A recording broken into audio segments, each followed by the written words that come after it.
Good evening, everyone.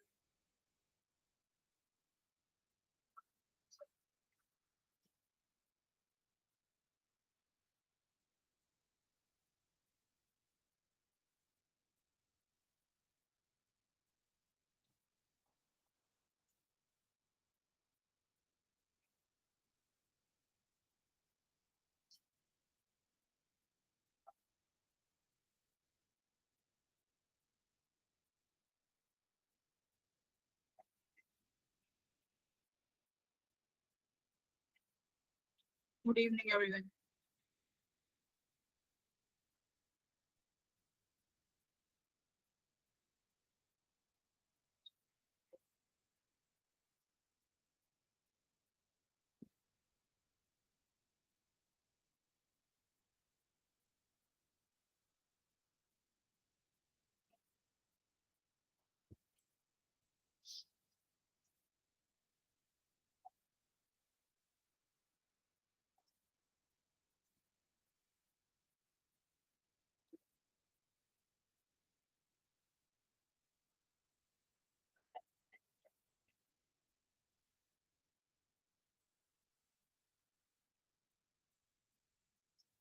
Physics का assignment किन किन बच्चों ने सॉल्व किया है? मुझे सुमित का और प्रिंस का ही मिला है फिजिक्स का असाइनमेंट। बाकी के बच्चों ने क्या किया है भाई? मैम कर लिए पर भेजी नहीं है, भेज दूंगी। असाइनमेंट कर लिया कृतिका फिजिक्स का? यस ठीक है, ओके, आप शेयर कर देना। और बाकी आदर्श तुमने क्या किया है भाई छुट्टियों में? हाँ,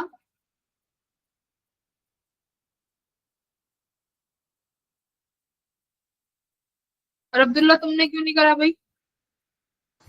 मैम मैं केमिस्ट्री कर रहा था, एग्जाम है मेरा। क्या कर रहे थे आप? मैम मैंने फिजिक्स का थोड़ा करा है मैम, बाकी मैं केमिस्ट्री कर रहा था क्योंकि एग्जाम है मेरा। केमिस्ट्री का एग्जाम तो तुम्हारा 22 को था ना? नो मैम 25 को है। हाँ, तो 16 तुम्हारा लास्ट एग्जाम कब था? 16 को ना?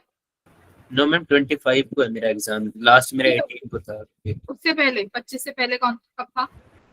मैम 16 को था शायद। हाँ, 16 से लेके तुम 25 तक केमिस्ट्री पढ़ोगे 15 दिन? नो मैम मैंने फिजिक्स का करा है थोड़ा, जो करा है मैम वो मैं सेंड कर दूँ। नहीं, तो केमिस्ट्री में क्या करा है तुमने? मैम केमिस्ट्री में तो मैम एनसीईआरटी का कर रहा था मैं, और बाकी मैम ने जो असाइनमेंट भेजा उसमें से कर रहा था।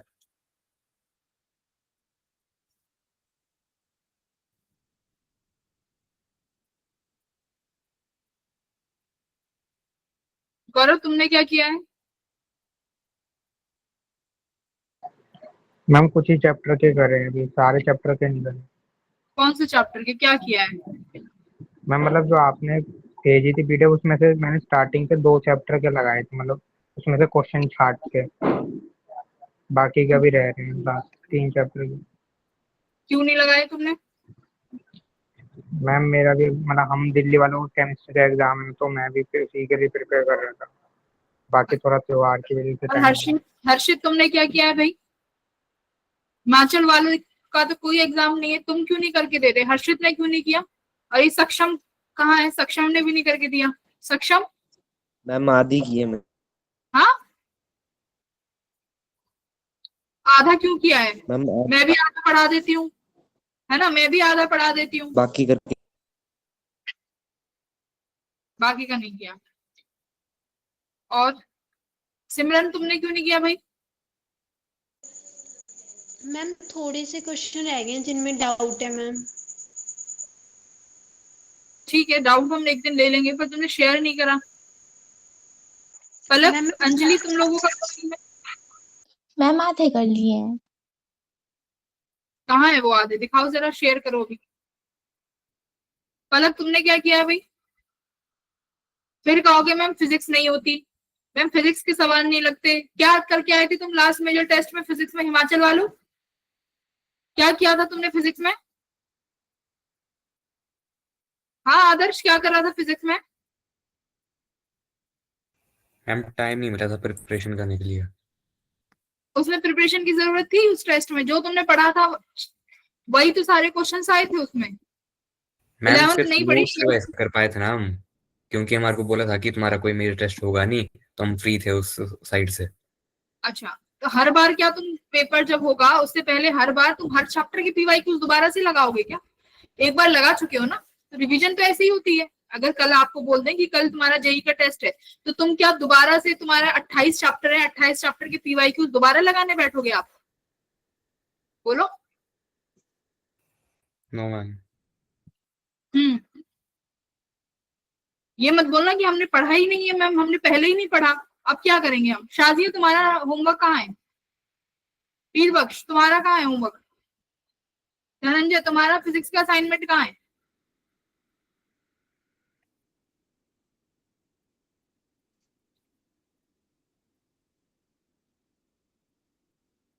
ऋषि फिजिक्स का असाइनमेंट कहाँ है? ऋषि,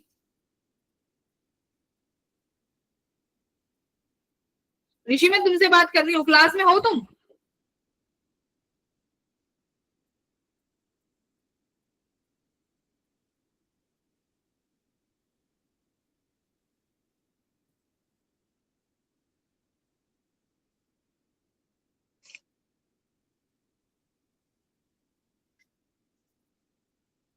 सुनिधि तुम्हारा असाइनमेंट कहाँ है? संदीप तुम्हारा भी नहीं आया बेटा? मैम अभी भेज रहा हूँ। जो पढ़ने वाले बच्चे हैं ना, वो उन्होंने अपना काम सब किया हुआ है, और जो नहीं पढ़ रहे हैं, जिनका रिजल्ट दिख भी रहा है हमें क्या रिजल्ट आ रहा है तुम लोगों का, तुम मेहनत भी नहीं करना चाह रहे हो, 3 महीने बच रहे हैं, फिजिक्स हो नहीं रही है, मैथ डिफिकल्ट आता है, केमिस्ट्री के भरोसे पास हो जाओगे? केमिस्ट्री में 11th नहीं पढ़ी है, 12th के भरोसे, एक 12th की केमिस्ट्री के भरोसे तुम क्या कर लोगे जेई में? मुझे ये बता दो कि मैम ये कर लेंगे हम।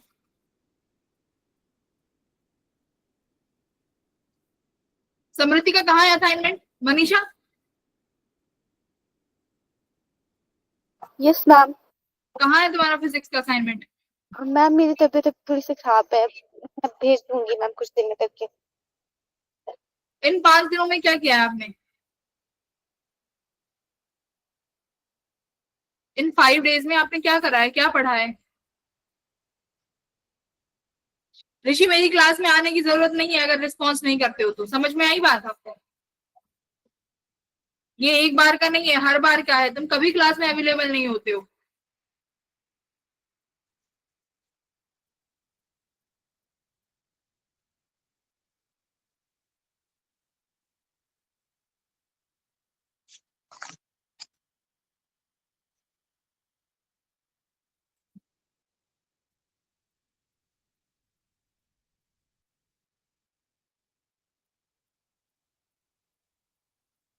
टीचर सोच रहे हैं 12th करा के 11th पे बढ़ेंगे, 12th करा के 11th पे बढ़ेंगे। मैंने तो तुम्हें साफ साफ बता दिया है, जब तक जो बच्चा 12th का काम नहीं करके देगा 11th की क्लास में बैठने नहीं दूंगी उसे। सोच लेना, पढ़ते रहना जनवरी तक 12th।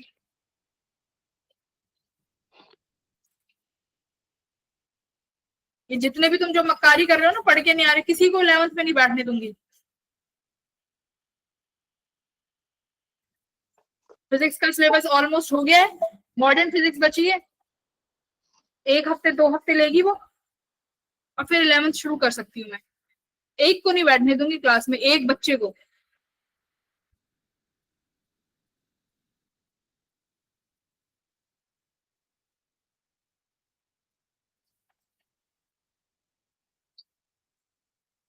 ठीक है संदीप, आपने भेज दिया, मुझे दिख गया आपका, वेरी गुड।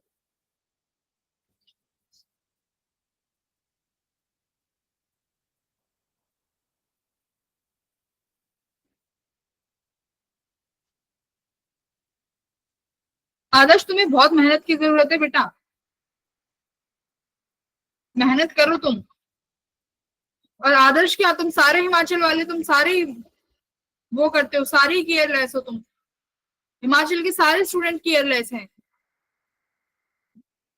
भगवान ने इतना अच्छा दिमाग दिया है, उसको सही जगह क्यों नहीं लगा रहे हो? हाँ, तुम सबके मैंने ऑफलाइन स्कोर देखे हैं। ऋषि बार बार क्यों ज्वाइन कर रहे हो क्लास को? मैम अब करेंगे रिस्पॉन्ड। क्या रिस्पॉन्ड करोगे जब से तो नहीं बोल रहे तुम? हम पागल हैं यहाँ पे? नहीं पढ़ना तो जाओ, फिर आपको नहीं पढ़ना है तो क्लास में कभी रिस्पॉन्ड नहीं करते हो।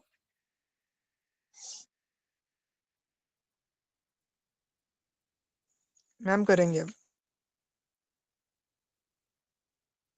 श्रुति, where is your homework? Assignment कहाँ है? मैंने क्या बोला था, ज्यादा सवाल नहीं है, 50 सवाल हैं। तो अगर 50 में से तुमने 30 भी लगाए हैं तो ठीक है। अगर मैम मुझे 30 लग गए, मोर देन इनफ है। अगर 30 भी लगाए हैं तो। श्रुति, मैम अभी रह गया तो मैं शाम को करके भेज दूंगी आपको क्लास के बाद। ठीक है अंजलि। हाँ श्रुति बोलो। मैम जी अभी रह गया है तो अभी रह गया तो मैं क्लास के बाद करके भेज दूंगी आपको। नहीं, क्लास के बाद क्या करके भेज दोगे? तुमने 5 दिन में नहीं किया, इसका मतलब क्या है?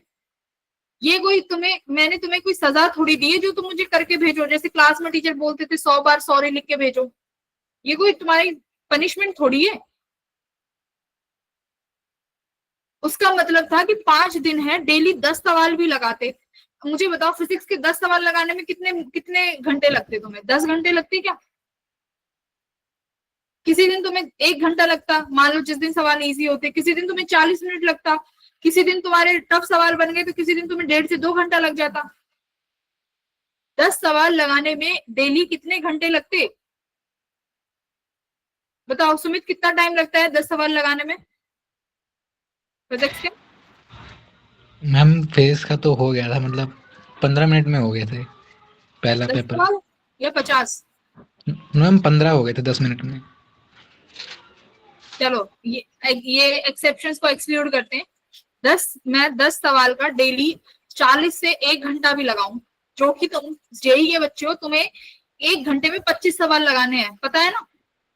फिजिक्स के 1 घंटे में 25 सवाल लगाने हैं। अगर मैक्सिमम मैं लेके चलूं, तुम फिर भी चलो 15 ले लो, तुमने डेली 15 सवाल तक नहीं करे 1 घंटे में, तो तुम क्या जेई एस्पिरेंट हो? इतने तो हम टीचर हो गए, हम 3-3 4-4 घंटे क्वेश्चन प्रैक्टिस कर लेते हैं। हाँ, हमें तो कोई एग्जाम भी नहीं देना। पूछो खुशबू मैम से, हर्षित सर से, क्या वो क्वेश्चन प्रैक्टिस करते हैं कि नहीं करते? मुझसे पूछो, मैं करती हूँ कि नहीं करती। हम तो अब तक करते हैं। तुम सोचो जेई निकाल लें और हम पढ़े लिखे कुछ ना, और जेई निकल जाए। बोर्ड्स हैं, बोर्ड्स हैं, बोर्ड्स हैं। 10 दिन की छुट्टी थी तुम्हारे बोर्ड्स में केमिस्ट्री में। और ये तुम्हारा तो अब्दुल्ला, तुम्हारा तो वो वाला है जो स्कूल में होता है, ये तो रियल बोर्ड भी नहीं है, प्री बोर्ड्स हैं जो स्कूल वाले कराते हैं। हाँ, है ना? राइट, बोलो। Yes ma'am. स्कूल के बोर्ड्स में 10 दिन कौन केमिस्ट्री पढ़ता है? मैम वो 1-2 दिन फेस्टिवल का भी। कितने मार्क्स आए थे फिजिक्स में? क्या करके आए थे फिजिक्स में? हाँ, आप लोग अपना टेस्ट नहीं देखते कि मेरे किस सब्जेक्ट में क्या मार्क्स आ रहे हैं? फिजिक्स अगर हल्की सी डिफिकल्ट साइड पे चली गई ना, पेपर में बैठ के रोना, पेपर में बैठ के रोने लगना, ठीक है?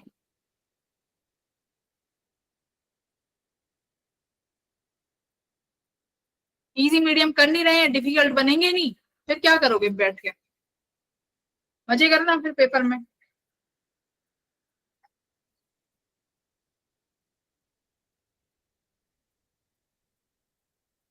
अगले संडे तक हर एक बच्चा, फिजिक्स के जो 50-55 सवाल हैं, मुझे हर एक स्टूडेंट से चाहिए।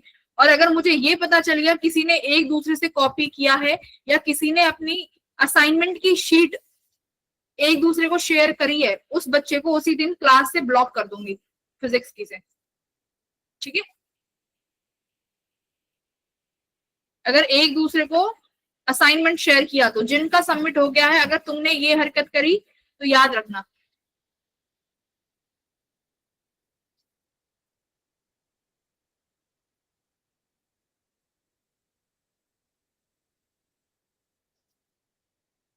आ जाओ, हम लोग स्टार्ट कर रहे हैं आज पोलराइजेशन।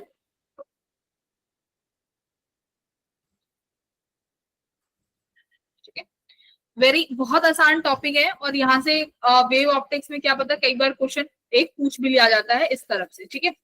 पोलराइजेशन है आसान, 2 ही लॉज हैं इसमें जो हमें पढ़ने होते हैं, ठीक है। आ जाओ,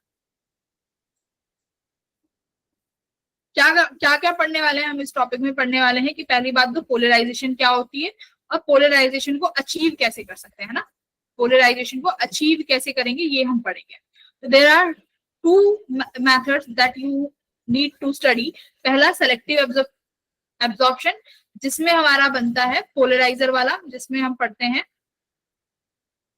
मेलिस लॉ, है ना। दूसरा अपना रिफ्लेक्शन वाला आता है, रिफ्लेक्शन वाले से हमारा आता है ब्रेस्टर लॉ। ये 2 लॉ हैं, एक अब्जॉर्प्शन के लिए और रिफ्लेक्शन के लिए। ये आज हम आज की क्लास में स्टार्ट करने वाले हैं। आ जाओ, इंट्रोडक्शन टू पोलराइजेशन। देखो, हमने ईएम वेव्स में एक चीज पढ़ी थी कि जो हमारी जो लाइट है, लाइट एक ईएम वेव है ना। लाइट क्या है? Light is a EM wave, ठीक है। ईएम वेव का मतलब है कि direction of propagation of wave and electric field vector and magnetic field vectors are perpendicular to each other. तीनों एक दूसरे के परपेंडिकुलर हैं, जिसकी डायरेक्शन हम किससे निकालते हैं? पॉइंटिंग वेक्टर से। पॉइंटिंग वेक्टर क्या कहता है भाई? C इक्वल्स टू किसके बराबर होगा? C वेक्टर इक्वल्स टू, श्रुति बताओ C वेक्टर किसके बराबर होता है पॉइंटिंग वेक्टर में? E/B। वो तो मैग्नीट्यूड हो गया ना, वो मैग्नीट्यूड होता है। डायरेक्शन किससे निकालते हैं? धनंजय बताओ।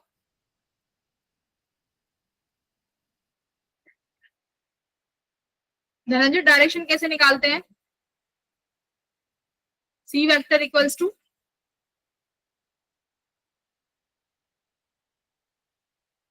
E×B, इससे हम डायरेक्शन निकालते हैं। ये अपना पॉइंटिंग वेक्टर है जो बताता है कि प्रोपोगेशन की जो डायरेक्शन होनी चाहिए वो E×B होनी चाहिए। अब यहाँ होता क्या है? इलेक्ट्रिक फील्ड वेक्टर एक प्लेन में है, यानी एक प्लेन में हमारा इलेक्ट्रिक फील्ड वेक्टर जो है वाइब्रेट कर रहा होता है ना। किस प्लेन में वाइब्रेट करेगा भाई? देखो, अगर मेरी direction of propagation x axis में है, तो यानी मेरा इलेक्ट्रिक फील्ड वेक्टर मैंने यहाँ वाई एक्सिस में माना है। तो अगर ये वाई एक्सिस में तुम्हारा इलेक्ट्रिक फील्ड वेक्टर है, तो ये किस प्लेन में लाई कर रहा होगा बेटा? किस प्लेन में लाई कर रहा होगा? एक्स जेड प्लेन में। इलेक्ट्रिक फील्ड वेक्टर किस प्लेन में होगा? एक्स जेड प्लेन में होगा ना।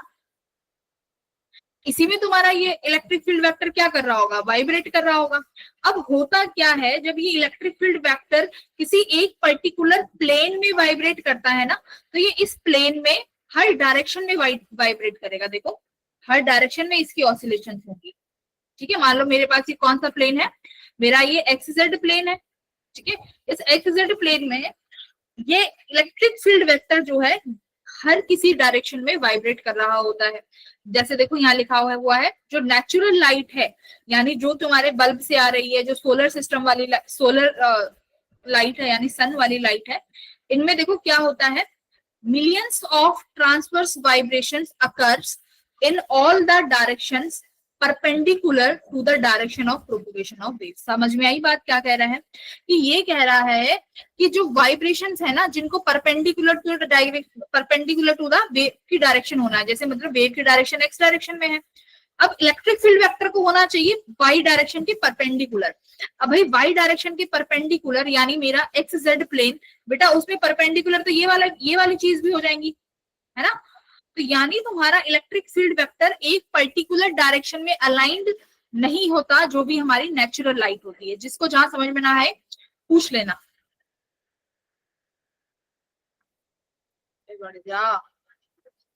हाँ, ठीक है।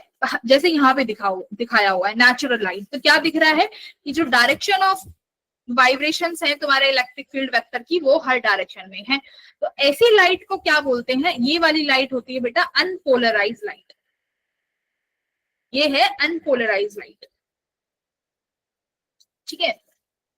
अब हुआ क्या देखो, अनपोलराइज लाइट में ये ना planes of vibrations are symmetrically distributed about the propagation direction of the wave, है ना। तो यहाँ पर जो तुम्हारा प्लेन ऑफ वाइब्रेशंस है उस प्लेन ऑफ वाइब्रेशन में इलेक्ट्रिक फील्ड वेक्टर जो है सिमेट्रिकली डिस्ट्रीब्यूटेड है। यही तो अभी मैंने पढ़ाया कि मेरे पास जो एक प्लेन ऑफ वाइब्रेशन होगा, जैसे कि अभी XZ प्लेन लिया था, इस XZ प्लेन में जो भी वेक्टर्स है वो हर डायरेक्शन में वाइब्रेट करेंगे और कैसे डिस्ट्रीब्यूटेड होंगे, सिमेट्रिकली डिस्ट्रीब्यूटेड होंगे। बस इतना समझो, इसी लाइट को बोलते हैं अनपोलराइज्ड लाइट। अब बात आती है कि इस अनपोलराइज्ड लाइट को पोलराइज्ड कैसे कर सकते हैं और पोलराइज्ड लाइट होती क्या है। ठीक है, देखो पोलराइज्ड लाइट वो लाइट है जिसमें हम क्या करेंगे, हमारे पास जो इलेक्ट्रिक फील्ड वेक्टर है ना, इसको एक सिंगल प्लेन की पर्टिकुलर डायरेक्शन में क्या कर देंगे, कन्फाइंड कर देंगे। बात समझ में आई कि एक पर्टिकुलर डायरेक्शन में क्या कर दो, इन इलेक्ट्रिक फील्ड वेक्टर्स को कन्फाइंड कर दो एक पर्टिकुलर डायरेक्शन में। यानी ये जो इधर उधर घूम रहे हैं ऐसे, इनको पर्टिकुलर एक डायरेक्शन में कन्फाइंड कर दिया जाए तो मेरी कैसी लाइट बन जाएगी, प्लेन पोलराइज्ड लाइट। बात समझ में आ गई, ये हमारी प्लेन पोलराइज्ड लाइट बन जाएगी। तो लीनियरली पोलराइज्ड क्या लिख रहा है, देखो linearly polarised light is a wave, ये एक ऐसी वेव है in which the electric field vector oscillates in a given orientation, यानी एक पर्टिकुलर ओरिएंटेशन में इलेक्ट्रिक फील्ड वेक्टर ऑसिलेट करेगा। अब मेरी बात ध्यान से सुनो, अगर बात आए पोलराइजेशन की तो वहां पर सिर्फ इलेक्ट्रिक फील्ड वेक्टर को ही देखा जाता है, मैग्नेटिक फील्ड वेक्टर से हमारा यहाँ इस चैप्टर में कोई लेना देना नहीं है। ठीक है, तो इलेक्ट्रिक फील्ड देखना है, मैग्नेटिक फील्ड वेक्टर को यहाँ कंसिडर नहीं करना पोलराइजेशन के केस। ये बात समझ में आ गई। अब मुझे बताओ पोलराइजेशन और इनमें क्या समझ में आया, आगे बढ़ो। मैम प्लेन पोलराइज्ड लाइट एक बार और समझा दोगे आप? कौन सी? Ma'am plane polarised light.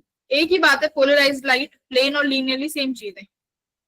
Plane polarised light का मतलब है कि इलेक्ट्रिक फील्ड वेक्टर को एक प्लेन में कन्फाइंड किया है, एक प्लेन में। लीनियरली पोलराइज्ड का मतलब है कि तुमने इलेक्ट्रिक फील्ड वेक्टर की ही डायरेक्शन को ओरिएंट कर दिया, उसमें प्लेन को कन्फाइंड किया है कि एक XYZ जो प्लेन है उसी में ही है तुम्हारा इलेक्ट्रिक फील्ड वेक्टर, कोई और प्लेन में वो वेक्टर नहीं होगा। लीनियर का मतलब है कि आपने इलेक्ट्रिक फील्ड वेक्टर की डायरेक्शन को पोलराइज कर दिया। तो हम मेनली ये वाला पढ़ेंगे यहाँ पे, लीनियरली पोलराइज लाइट। ठीक है, यहाँ पर आप इलेक्ट्रिक फील्ड वेक्टर की डायरेक्शन को ओरिएंट करोगे, जो हर डायरेक्शन में निकल रहा है ना उसको एक ही डायरेक्शन में हम लेके आएंगे। अब देखो कैसे हम लोग क्या कर सकते हैं, पोलराइजेशन अचीव कर सकते हैं। तो सबसे पहला आता है सेलेक्टिव एब्जॉर्प्शन, ये इंपॉर्टेंट है। ठीक है, सेलेक्टिव एब्जॉर्प्शन कैसे, देखो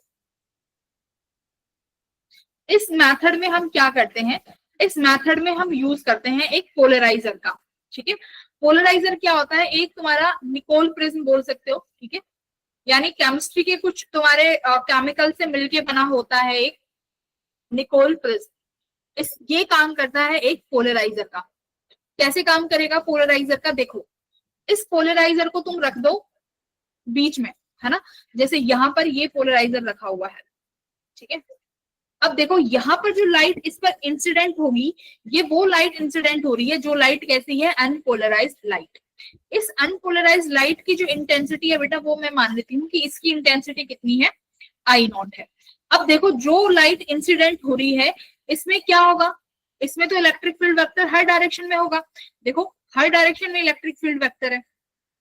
ये डॉट वाला दिखा रहा है आउटवर्ड्स, और जो ये ब्लू वाला दिखा रहा है ये दिखा रहा है कि ये इस तरीके से वाइब्रेट कर रहा है। डॉट वाला यानी इसमें आउटवर्ड निकल के आ रहा है प्लेन के, और ब्लू वाला यानी इन द प्लेन वाइब्रेशन हो रही है। बात समझ में आ गई। अब ये चीज देखो, पोलराइजर क्या करेगा, पोलराइजर सिर्फ उन्हीं इलेक्ट्रिक फील्ड वेक्टर को पास करेगा जो इसके प्लेन के पैरेलल है। यानी इस पोलराइजर का खुद का एक प्लेन होगा। ठीक है, इस पोलराइजर का एक प्लेन होगा। अगर जो फील्ड वेक्टर इसके प्लेन के पैरेलल हुए उनको तो पास कर देगा, जो इसके प्लेन के परपेंडिकुलर होंगे, जो ये रेड वाले हैं, ये देखो इसके प्लेन के परपेंडिकुलर है, हुए इसका प्लेन ये दिखाया हुआ है। मैं और कोई कलर ले लेती हूँ, इसका प्लेन ऐसे दिखाया हुआ है इस तरीके से कि ये है इसका प्लेन। ठीक है, ओके, इसके परपेंडिकुलर रेड वाला हो गया जो अभी दिखाया था, ये परपेंडिकुलर वाले हो गए। तो परपेंडिकुलर वाले इलेक्ट्रिक फील्ड वेक्टर को क्या कर लेगा, ये प्रिज्म एब्सॉर्ब कर लेगा, जो सिर्फ बाहर जाएंगे वेक्टर्स वो वही जाएंगे जो इसकी डायरेक्शंस के पैरेलल होंगे। तो इसके डायरेक्शन के पैरेलल साफ साफ दिखाई दे रहा है, कौन से वाले हैं, ब्लू वाले। तो ब्लू वाले बाहर निकल गए, ब्लू वाले बाहर निकल गए। और अभी तुमने क्या पढ़ा था कि जो इलेक्ट्रिक फील्ड वेक्टर्स हैं वो यूनिफॉर्मली डिस्ट्रीब्यूट होते हैं डायरेक्शंस में। Electric field vectors are uniformly distributed, तो यानी बेटा एनर्जी भी डिस्ट्रीब्यूट होगी कि नहीं होगी, डिस्ट्रीब्यूट होगी। तो एक पर्टिकुलर डायरेक्शन वाले वेक्टर को ब्लॉक कर दिया और सिर्फ एक ही डायरेक्शन वाले वेक्टर को जाने दिया, तो इंटेंसिटी कितने से रिड्यूस हो जाएगी बेटा, हाफ से। तो जो इंटेंसिटी की लाइट यहाँ से बाहर आएगी इस प्रिज्म से, उसका इंटेंसिटी इंसिडेंट वाली लाइट के हाफ हो जाएगा। ठीक है, आई नॉट से एंटर किया था, बाहर कितने से आई, आई नॉट बाय 2 से। बात समझ में आई, बात समझ में आई, कितना होगा? अच्छा, अब देखो ये पोलराइजर कभी कभी एनालाइजर का भी काम कर लेता है, सेम चीज है। यानी ये निकोल्ड प्रिज्म है जो, यही किसका काम कर लेता है, एनालाइजर। अभी बताएंगे एनालाइजर क्या होता है। और यही पोलराइजर का भी काम करेगा। पोलराइजर का काम कब करेगा मुझे बताओ, जब इंसिडेंट लाइट कैसी होगी, अनपोलराइज्ड। जो लाइट इंसिडेंट हो रही है वो अनपोलराइज्ड लाइट है, तो उसको अगर वो अनपोलराइज से पोलराइज्ड कर रहा है तो क्या काम करेगा वो, पोलराइजर का। एनालाइजर का काम कब करेगा, जब जो इंसिडेंट लाइट है वो कैसी है, ये याद रखने की जरूरत नहीं है। हाँ, ये याद रखने की जरूरत नहीं है, बस ये समझो incident light, incident is polarise, है ना। ये याद रखने की जरूरत नहीं है, बस इतना समझो निकोल प्रिज्म को दोनों तरह से इस्तेमाल कर सकते हैं, एनालाइजर भी और एज अ पोलराइजर। पोलराइजर का काम है कि अनपोलराइज लाइट को पोलराइज लाइट में कन्वर्ट करना। ठीक है, उसके बाद क्या होगा, देखो मेरी बात ध्यान से सुनो। मैं क्या करती हूँ, यहाँ पर मैं एक डायग्राम बना रही हूँ, इस डायग्राम को देखना। ये ऊपर वाला डायग्राम थोड़ा गड़बड़ है, चल ठीक, पतला होगा।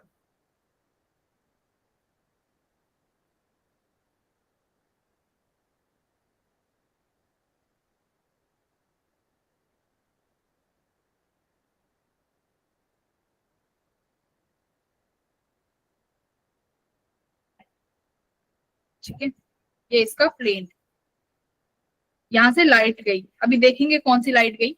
अब मैंने इसके प्लेन को ना ऐसे रख दिया,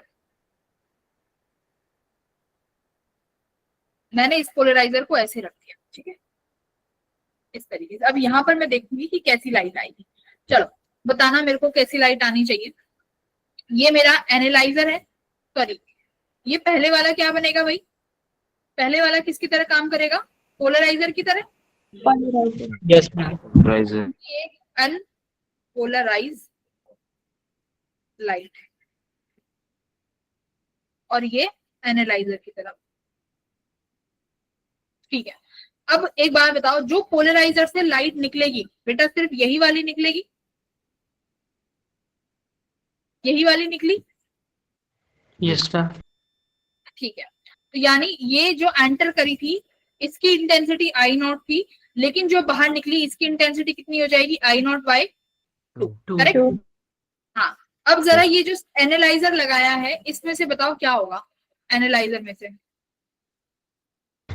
मैम अब्सॉर्ब कर लेगा लाइट को, है ना, क्योंकि अब इसका प्लेन इस तरीके से है ना, और जब ये लाइट जाएंगी ये कैसे जाएंगी, यहाँ से देखो, एक सेकेंड, ऐसे जाएंगी भाई, इसके प्लेन के तो ये परपेंडिकुलर है, और हमने क्या कहा था, सिर्फ उन्हीं को जाने देगा जो पैरेलल होगा, परपेंडिकुलर को ब्लॉक कर देगा, एब्सॉर्ब कर लेगा, यानी बाहर क्या जाएगा, कुछ नहीं मिलेगा, यानी बाहर मिलेगी नो लाइट, बाहर क्या मिलेगी, नो लाइट, कुछ नहीं मिलेगा। हाँ आप बताओ किसने हैंड रेज किया था,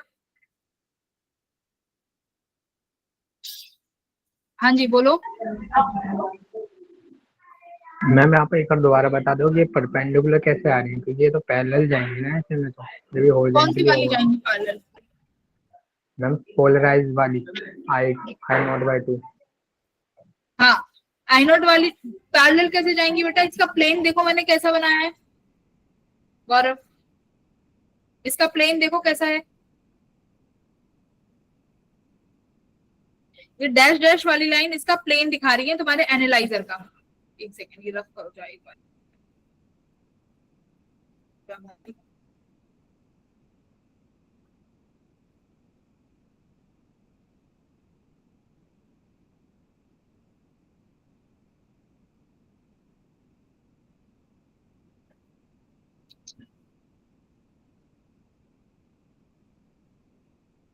हाँ,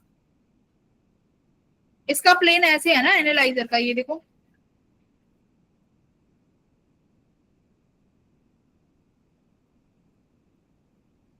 है ना, प्लेन ऐसे है। तो ये यहाँ से जाने वाली ये लाइन इसके परपेंडिकुलर ही तो हुई भाई, प्लेन एक्स एक्सिस Yes, में, ma'am.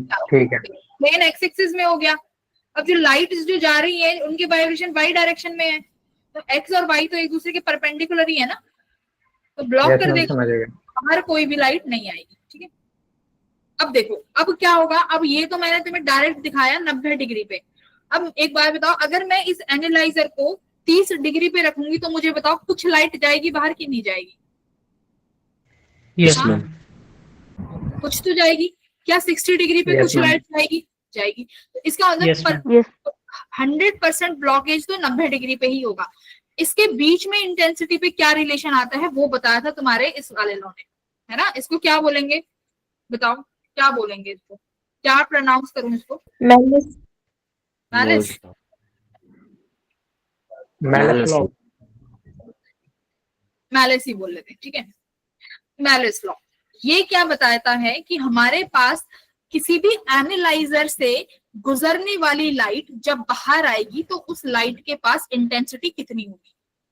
ठीक है, ये बताता है अपना मैलिस लॉ। तो क्या कहता है कि जो भी लाइट ट्रांसमिट होके एनालाइजर के बाहर आएगी, देखो एक लाइट हुई जो इंसिडेंट हुई, एक लाइट हुई जो ट्रांसमिट होके बाहर आई, तो ट्रांसमिटेड लाइट की इंटेंसिटी, ध्यान रखना मैं बोल रही हूँ, ट्रांसमिटेड लाइट की इंटेंसिटी जो होगी वो डायरेक्टली प्रोपोर्शनल होगी कॉस स्क्वायर थीटा। अब मेरे को बताओ कि यहाँ पर थीटा क्या है? थीटा किस किस के बीच का एंगल है? अभी तक तुमने जितना पढ़ा तो कुछ तो समझ में आया होगा। मैम प्लेन और लाइट के बीच का। Ma'am plane of analyser with और लाइट के बीच में। ठीक है ना, एक तो हमारा एनालाइजर का प्लेन और जो लाइट इंसिडेंट हो रही है उनका इलेक्ट्रिक फील्ड वेक्टर उस प्लेन के साथ कितना एंगल बना रहा है। बात सही है? यही बोलोगे कि जो लाइट इंसिडेंट हो रही है उसका जो इलेक्ट्रिक फील्ड वेक्टर है वो उस एनालाइजर के प्लेन के साथ कितना एंगल बना रहे हैं, वही थीटा है। यस और no? Yes ma'am. Yes okay, जरा इसकी डेफिनेशन को पढ़ो, क्या लिख रहा है।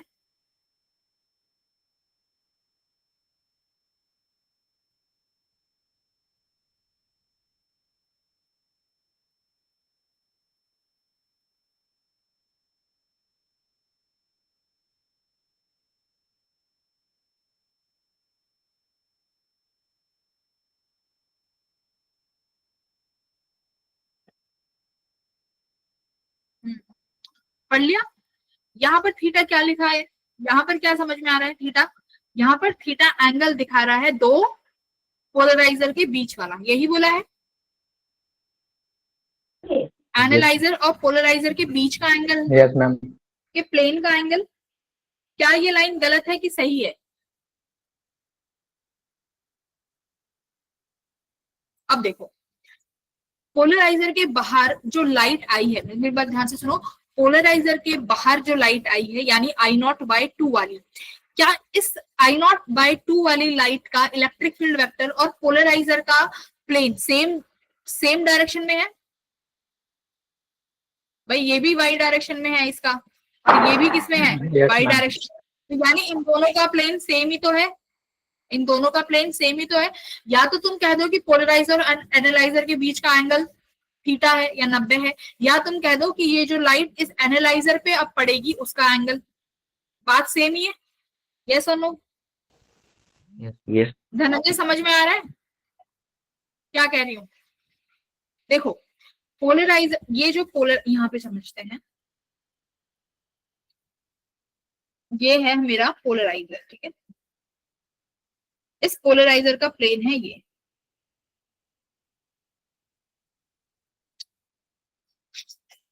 यहां से जो लाइट निकली वो ये वाली निकली, ये ट्रांसमिट हो गए। ये वाला वेक्टर इस डायरेक्शन में है। मुझे बताओ इसका electric field vector and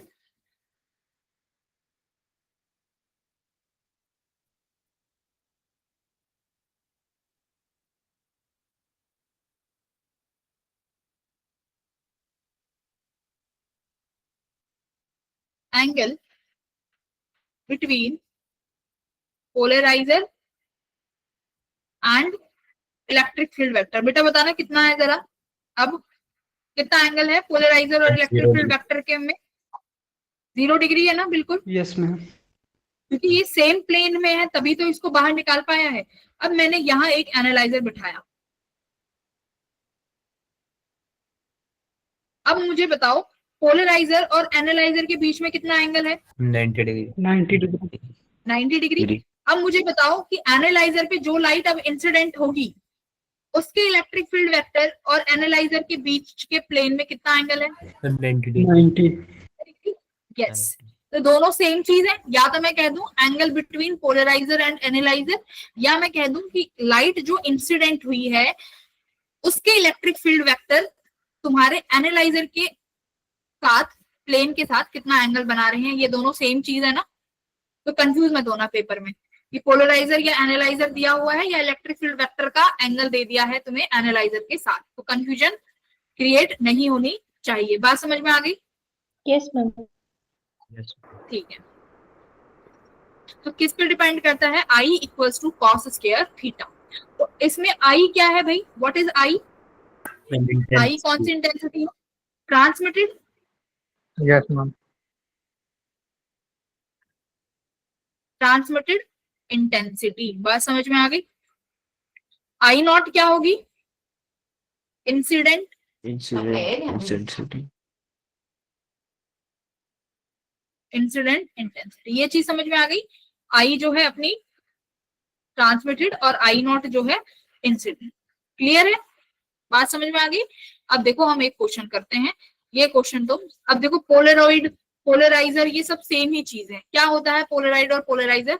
Polaroid is made up of long molecules which is oriented with the axis perpendicular to the polarizing axis. These molecules absorb light that is polarized along the length. मतलब ये सिर्फ तुम्हारा chemistry से के जो object होते हैं ना, कैल्शियम वगैरह, इनसे मिलके एक कंपाउंड बनाया जाता है। इस कंपाउंड की खासियत यही होती है कि ये उन्हीं लाइट को पास करेगा जो इसकी एक्सिस के अलोंग होते हैं। तो कोई एक अलग से ऐसा ऑब्जेक्ट नहीं है जो डिजाइन किया हुआ है, केमिस्ट्री की लैब में बनाया जाता है। Okay, let's try to solve this question.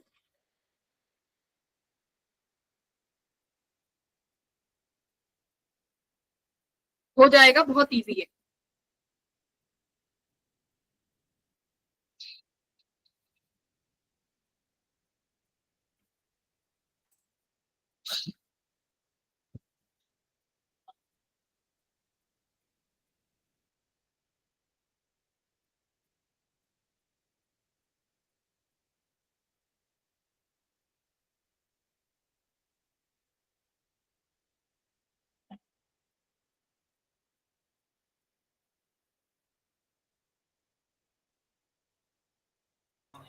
Ma'am I not by 4।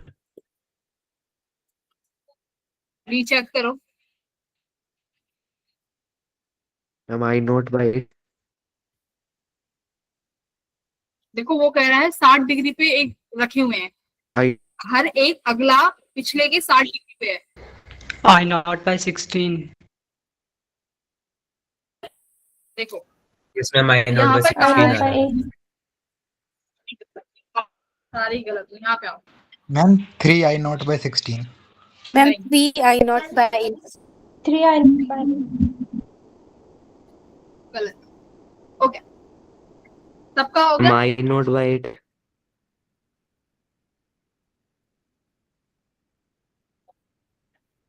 Rahul क्या आ रहा है? राहुल ने करेले नहीं खाए शायद। राहुल क्या आ रहा है? I not by 16। नहीं, कम करेले खा के आया राहुल। आर्यन कितना आ रहा है बेटा? नॉट बाय अब तो मैम करेले खाना बंद कर दिया। I नॉट बाय 8 यार। चलो ठीक है, देखो क्या है। एक बीम ऑफ नेचुरल लाइट, तो नेचुरल लाइट आ रही है, तो नेचुरल लाइट तो भाई जो वेक्टर होगी वो हर डायरेक्शन में लेके आएगी। तो सबसे पहले एक पोलराइजर लगाते हैं, ठीक है। मैं पोलराइजर का सिर्फ एक्सिस बना रही हूँ, ठीक है। चलो पूरा ही बना देते हैं।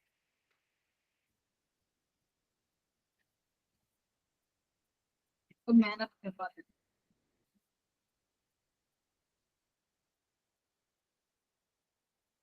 चलो, तो ये हो गया पहला पोलराइजर। यहां से लाइट निकलेगी,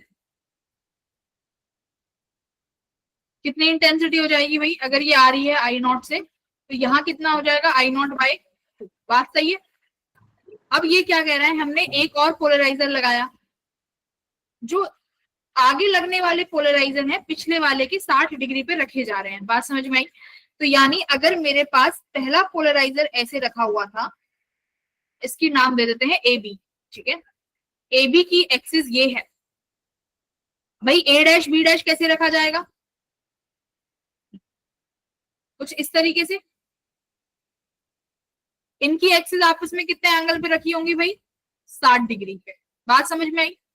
ऐसे ही होगा, यहां से कुछ लाइट निकलेगी, उसका मैं इंटेंसिटी का नाम दे रही हूं आई ए। इसके बाद फिर एक और पोलराइजर है, यानी वो पोलराइजर इस ए डैश बी डैश के कैसे रखा होगा? इस ए डैश बी डैश के फिर कैसे रखा होगा भाई? और 60 डिग्री पे। तो इस ए डैश बी डैश का ऐसे बना लो 60 डिग्री, ए डबल डैश और बी डबल डैश कितने डिग्री पे हो गया? ये 60 डिग्री पे। कैसे बनाओगे? ऐसे बना लो, ये हो गया 60 डिग्री।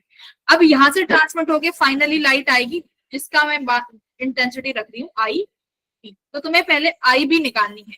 आई बी निकालने से पहले क्या निकालना पड़ेगा? आई ए। चलो अब आई ए, हाँ आई ए कैसे निकालोगे? देखो आई ए के लिए फॉर्मूला है आई नॉट कॉस स्क्वायर थीटा, यही फॉर्मूला है। yes, ओके, आई नॉट कितना है बताओ? सेकंड वाले पोलराइजर, हाँ सेकंड वाले पोलराइजर के लिए इंसिडेंट इंटेंसिटी है आई नॉट बाई 2। कॉस 60 डिग्री कितना होगा भाई? 1/2। Yes, ma'am. तो 1/2 इंटू 1/2 1/4। तो ये आई नॉट बाई 8 तो यही आ गया। तो आई ए हो गया आई नॉट बाई 8। आई बी कितना हो जाएगा बताओ? फिर लिखोगे आई नॉट बाय 32। है ना। तो अब आई फिर लिखोगे आई नॉट जो इंसिडेंट हुआ वो आई नॉट बाय 8 हुआ, कॉस 60 डिग्री फिर से 1/4 हो जाएगा, और ये आ गया 30। आई नॉट बाय 30। कहाँ गड़बड़ कर रहे थे? मैंने आई नॉट बाय 2 नहीं लिया था पहले। ये तो सबसे पहले ही आएगा। इस अनपोलराइज लाइट को पहले पोलराइज तो करना ही पड़ेगा, ठीक है। तो हमारा फाइनल आंसर कितना है? आई नॉट बाय 30। यहां से बहुत आसान सवाल बनते हैं। फिर दूसरा आता है रिफ्लेक्शन, यानी हम रिफ्लेक्शन की मदद से भी पोलराइजेशन अचीव कर सकते हैं, लेकिन still we have some conditions. यहाँ पर मेरे पास कुछ कंडीशंस हैं, उसी कंडीशंस को अगर आप अचीव कर लोगे तो पोलराइजेशन मिल जाएगी। क्या कंडीशन? वो कंडीशन आती है अपना ब्रिस्टर्स लॉ से। इसको क्या बोलेंगे भाई? ब्रिस्टर्स या क्या? डब्ल्यू साइलेंट है ना, आई थिंक ब्रिस्टर्स बोलेंगे ना। Yes. ये अपना ब्रिस्टर्स लॉ। yes, ओके, क्या कह रहा है देखो, अनपोलर अगर मान लो हमारे पास कोई भी एक सरफेस है, वहां से जो लाइट इंसिडेंट हो रही है, तो यार ये लाइट जहां से भी आएगी, सिंपल सी बात है, अनपोलराइज लाइट ही इंसिडेंट होगी। इंसिडेंट होने के बाद जो लाइट बाहर रिफ्लेक्ट हो गई, ये रिफ्लेक्ट होगी। 100% रिफ्लेक्शन कहीं अचीव नहीं होता, there will be some transmission of light. कुछ लाइट सपोज करो ट्रांसमिट हो गई,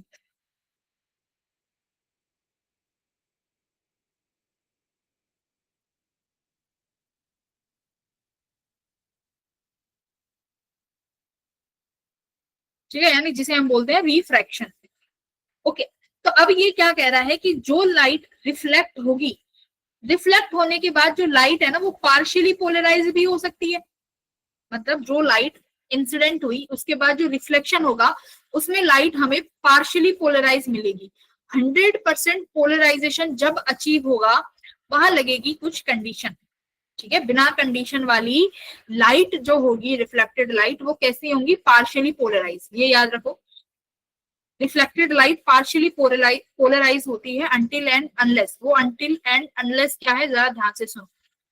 अगर मेरे पास क्या होगा, सपोज करो जो लाइट रिफ्लेक्ट हो गई, अगर मैंने यहां अचीव किया 100% पोलराइजेशन, 100% पोलराइजेशन जब अचीव हुआ तो क्या देखने को मिला कि तुम्हारी रिफ्लेक्टेड और रिफ्रैक्टेड रे ये आपस में कितने डिग्री का एंगल बनाने लगी? 90 डिग्री। हाँ, ये आपस में कितने डिग्री का एंगल बनाने लगी? 90 डिग्री का इन्होंने आपस में एंगल बना लिया। जब ये पर्टिकुलर लाइट आपस में 90 डिग्री का एंगल बनाएंगी और उस पर्टिकुलर टाइमिंग पे जो एंगल इंसिडेंट हो रहा होगा, उसी एंगल पे मुझे क्या मिलेगा? अपना पोलराइजेशन मिल जाएगा। और उस पर्टिकुलर इंसिडेंट एंगल को हम क्या बोलेंगे? ब्रिस्टर्स एंगल, थीटा बी से डिनोट करेंगे। अब यही कैलकुलेट करना है कि थीटा बी क्या है। थीटा बी क्या है, समझ में आया? Theta B is incident angle.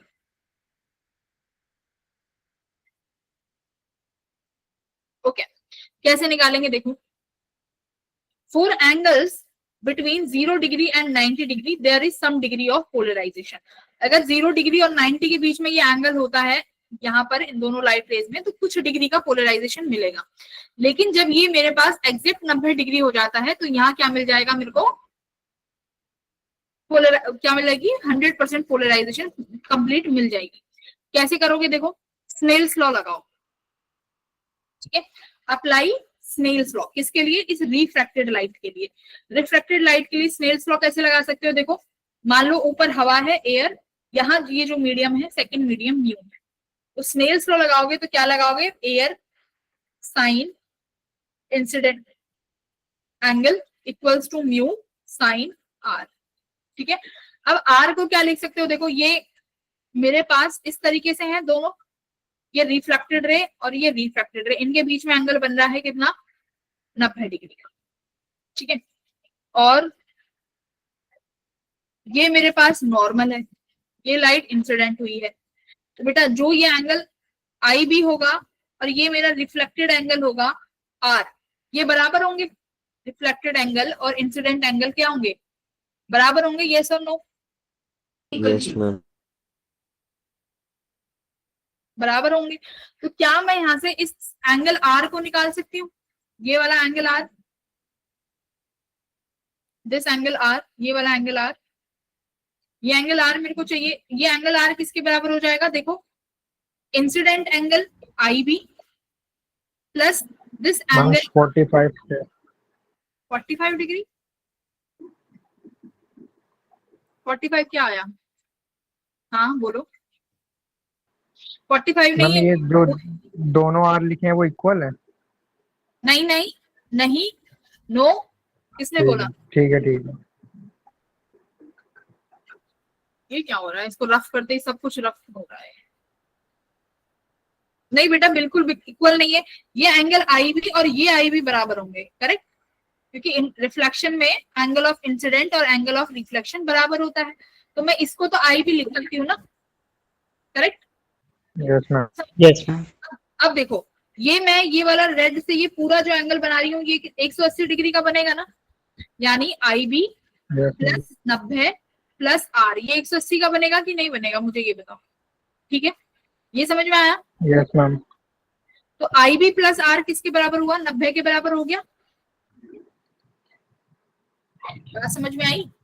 Yes ma'am. Yes ma'am. भाई ये एंगल आई भी, इन दोनों लाइट रेज के बीच का एंगल 90 डिग्री, बचा ये एंगल आर, तो ये आर हो गया। तो यहाँ से मेरे पास आई बी प्लस आर कितना लिख दूंगी मैं? 90 डिग्री लिख देंगे। तो यहाँ पर ये वैल्यू पुट करो, sine I B equals to mu, r कितना हो जाएगा? Sine 90 minus I. तो ये साइन 90 माइनस थीटा क्या बन जाता है? कॉस थीटा, कॉस आई बी, और ये मेरा साइन आई बी। क्या आया भाई यहाँ से? एंगल tan tan आई बी इक्वल्स। तो यानी अगर लाइट रे इस एंगल पे इंसिडेंट होगी तो 100% जो रिफ्लेक्शन वाली लाइट होगी वहां पर मुझे पोलराइज लाइट देखने को मिलेगी। तो अगर ये सवाल आता है कि किस एंगल पे तुम्हें पोलराइज लाइट मिलेगी रिफ्लेक्शन पे, तो इस एंगल पे मिलेगी।